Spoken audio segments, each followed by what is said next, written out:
सर्वप्रथम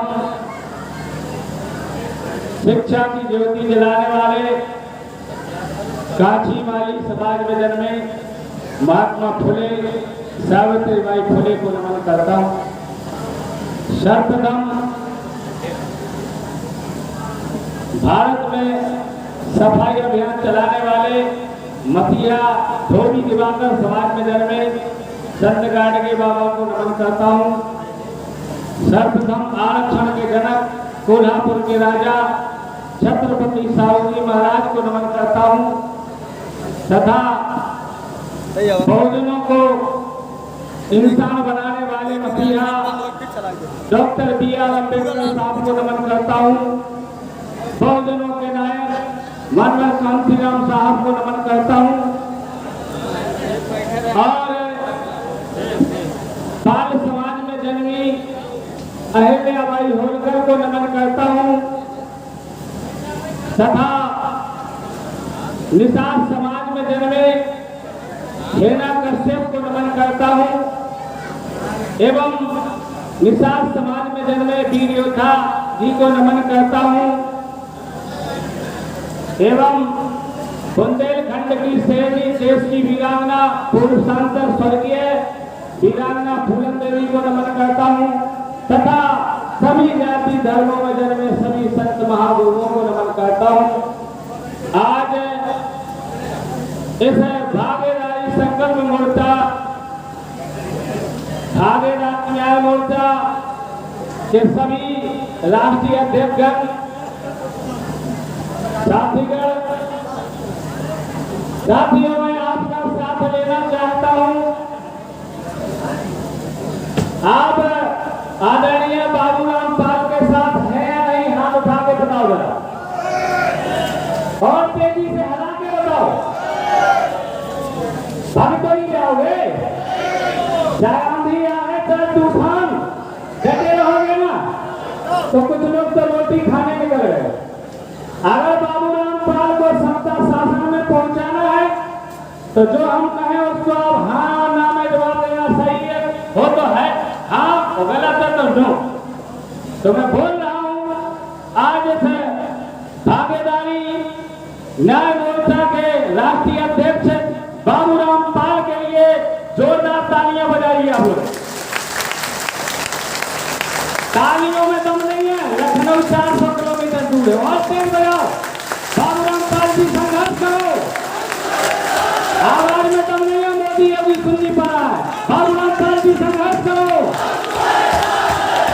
माननीय सुभाष कश्यप जी संघर्ष करो। आदरणीय जो है रामधनी बिंद जी संघर्ष करो।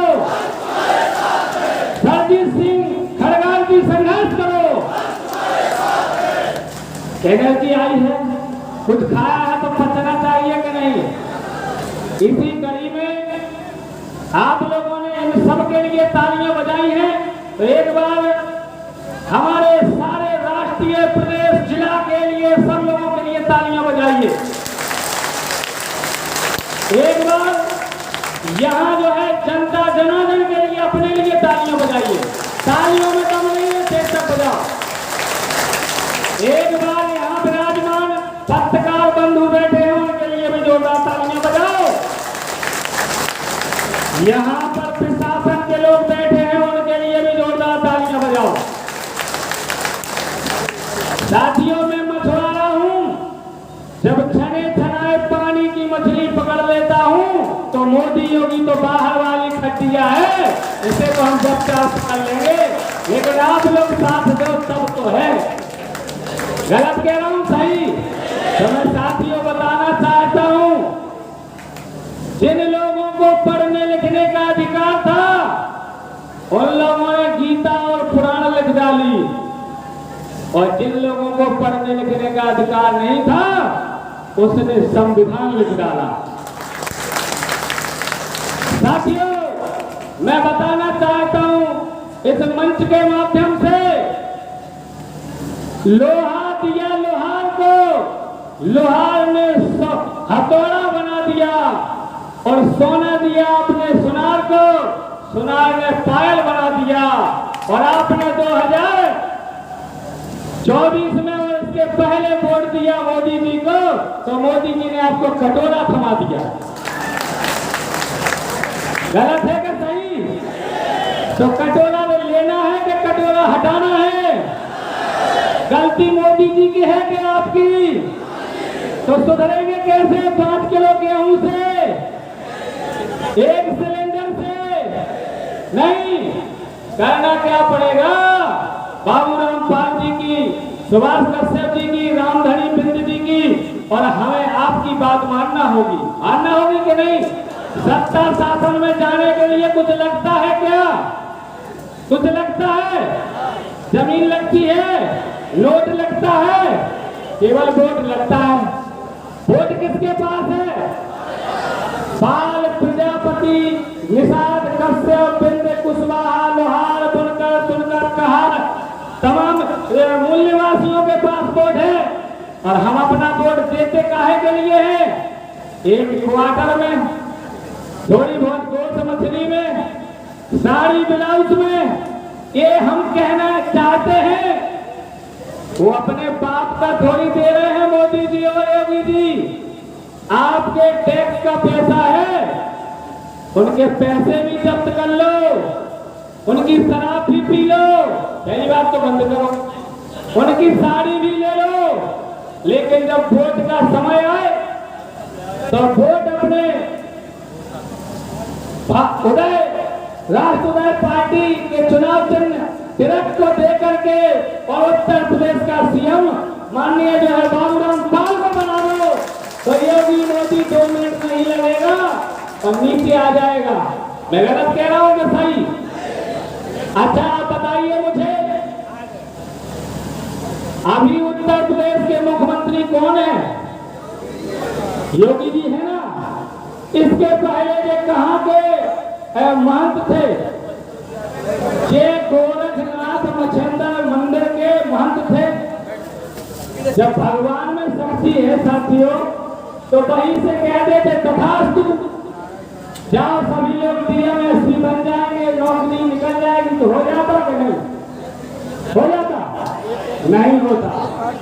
और उस मंदिर को छोड़ के और ये लखनऊ के मंदिर पर बैठे अब कह रहे हैं तथास्तु, तो डीएमएसपी बन जाएगा कि नहीं? कहां ताकत है? मंदिर में है कि उस मंदिर में? इस वाले मंदिर में है कि उस वाले मंदिर में? तो हमारे पाल, प्रजापति, निषाद, कश्यप तो इसी मंदिर में फंसे हैं, रगड़ के पकड़े हनुमान जी की पांव, शंकर जी की पांव, दुर्गा जी की पांव। जिस दिन आप जो है उस मंदिर को पकड़ लो जहां से डीएमएसपी मुख्यमंत्री और प्रधानमंत्री बनता है, भाई साहब 2 मिनट नहीं लगेगा, पाल समाज का मुख्यमंत्री और निषाद समाज का मुख्यमंत्री बन जाएगा। सही कह रहा हूं गलत? गलत हो तो हमसे पूछ ले, हम नंबर में बताएंगे। मैं बताने देना चाहता हूं साथियों, विकास रूपी गंगा कहां से निकलती है? बताओ आप लोग। विकास रूपी गंगा उत्तर प्रदेश और भारत का जो लड़ुआ बैठा है मोदी जी, वहां से निकलती है। दोनों लड़ुआ, न इनके कछू न उनके कछू, जाके पाँव में फटी बीमारी होता जाने पीर पर आई। बताओ गलत क्या है? दोनों लड़ुआ, इनके कुछ नहीं है, वे चाहते तुम भी लड़ुआ हो जाओ। वो तो कहते हैं 3 के 13 कर दो और नाव दरोगा धर दो और पंख लगाए मोड़ के और काम करें छोड़ के। गलत कह रहा हूं सही? तो साथियों मैं बताना चाहता हूं, विकास रूपी गंगा, विकास रूपी पानी, प्यास रूपी पानी कहां से निकलता है? आप देखिए, आपको प्यास लगी है और कुआं की गहराई 100 फुट और 50 फुट की है नीचे। अब पाल समाज के यहाँ 2000 लोग आए हैं और आपकी संख्या पूरे भारत में 10 से 9% है। कितनी है? 10 से 9% है। कुआं की गहराई कितनी है? यानी 50 या 100 फुट, कहीं 100 फुट पर पानी निकलता है, कहीं 50 फुट पे निकलता है ना। अब 9 फुट की आपकी संख्या है, 9 फुट को रस्सा बाल्टी में बांधो और कुआं में डालो, पानी निकल आएगा। बीच में बाल्टी खनखनाती रहेगी, प्यास रूपी गंगा नहीं निकलेगी। और हम भी निषाद हैं, मछुआरा, हमारे पास भी 18 फुट की रस्सी है। हम 18 फुट की रस्सी में बाल्टी बांधे, निकल सकती है प्यास रूपी गंगा? नहीं निकल रही है, बीच में ही खड़खड़ा रही है। ऐसे ही कुशवाहा समाज की 18-15 फुट की रस्सी है, वो भी ऐसी कर रहे हैं। ऐसी धनगर और तमाम छोटी छोटी जातियों के लोग अपनी अपनी रस्सी लेके घूम रहे हैं, लेकिन प्यास रूपी गंगा नहीं निकल रही है। साथियों को मैं बता देना चाहता हूं, 1 मिनट नहीं लगेगा और फल की भी प्यास बुझेगी, निषाद की भी प्यास बुझेगी, कुशवाहा की भी प्यास बुझेगी, आदिवासी की भी प्यास बुझेगी और इसमें उस मनवादी की भी प्यास बुझेगी। करना क्या पड़ेगा? 9 फुट की रस्सी आप अपनी ले लो, 15-10 फुट की भी निषाद की ले लो, जो भी धनगर की ले लो, सारी रस्सी जोड़ दो।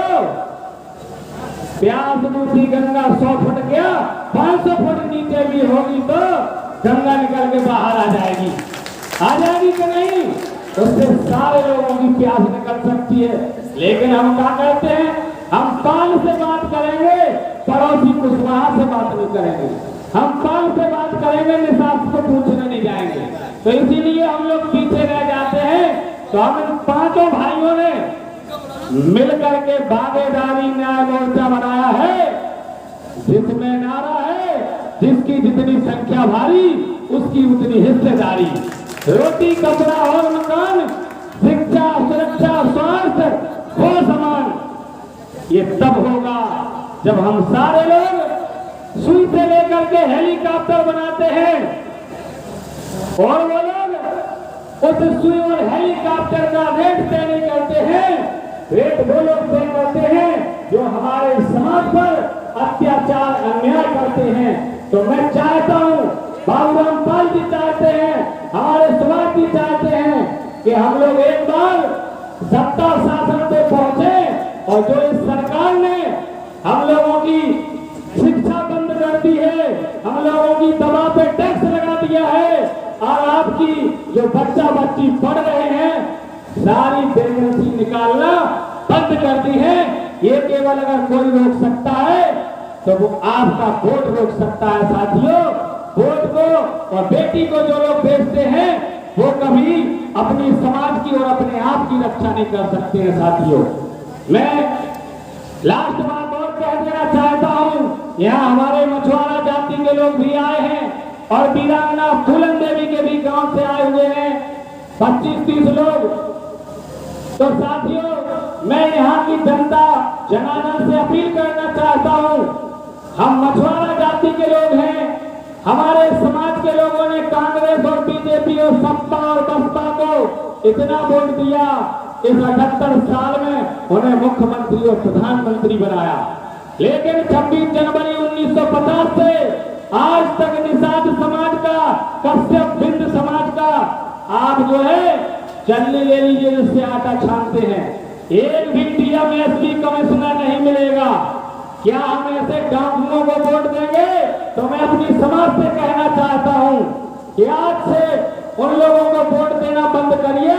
इस भारत के अंदर 29 राज्य हैं, इस 29 राज्य में निषाद समाज का एक भी डीएम और एसपी और मुख्यमंत्री नहीं मिलेगा। साथियों, इन्हीं बातों को देखते हुए 2001 में हमारी बहन फूलन देवी सदन में पिछड़े वर्ग और निषाद समाज के लिए बात रखने आई थी और जो है बात रख करके जब वो बाहर निकली तो बीजेपी और समाजवादी पार्टी के लोगों ने हमारी बहन को जिंदा सदन के सामने गोलियों से भुजवा दिया। और जब से लेकर के आज तक हमारी वीरांगना फूलन देवी की सीबीआई जांच होती है और जिनको जेल से निकालने वाले मसीहा हमारे बीच में बैठे हैं, सुभाष जी खड़े हो जाइए। इन्होंने फूलन देवी को जेल से बाहर निकाला और आज फूलन देवी का नाम लेने वाला कोई नहीं है। तब मैंने सोचा कि अब दूसरों के झंडा डंडा नहीं टांगना है, हमें पिछड़ों के दबे कुचले पार्टी के लोगों को झंडा डंडा टांगना पसंद है, लेकिन इन डाकुओं को झंडा डंडा कभी भी नहीं टालूंगा। मैं उत्तर प्रदेश का 4 वर्ष प्रदेश अध्यक्ष रहा हूं जन अधिकार पार्टी से, और बहुजन समाज पार्टी से भी मैं भाईचारा का प्रदेश अध्यक्ष रहा हूं। लेकिन इन लोगों ने अपना काम किया। मैं तो बुंदेलखंड का हूं। बुंदेलखंड की कहावत है, अपना घर और जहां चाह पर और दूसरे का घर थूकने का डर। आज बाबूराम पाल ने आपका घर बना दिया, पहले आप झंडा टांगो, दूसरे लोग अपने आप आपके साथ आ जाएंगे। गलत कह रहा हूं? लास्ट बात कहना चाहता हूं, बहुत से यहाँ वक्ता है, कहने के लिए तो बहुत था। जुल्मी कितना जुल्म करेगा सत्ता के हथियारों से। अब पत्ता पत्ता डोल रहा है भागीदारी न्याय मोर्चा के नारों से। लास्ट बात कहना चाहता हूं, ऊपर अल्लाह और बीच में जो रमेश चंद्र निषाद मल्ला और बीजेपी के लोग फालतू में कर रहे हैं हल्ला। नमो बुद्धाय, जय अहिल्याबाई होलकर।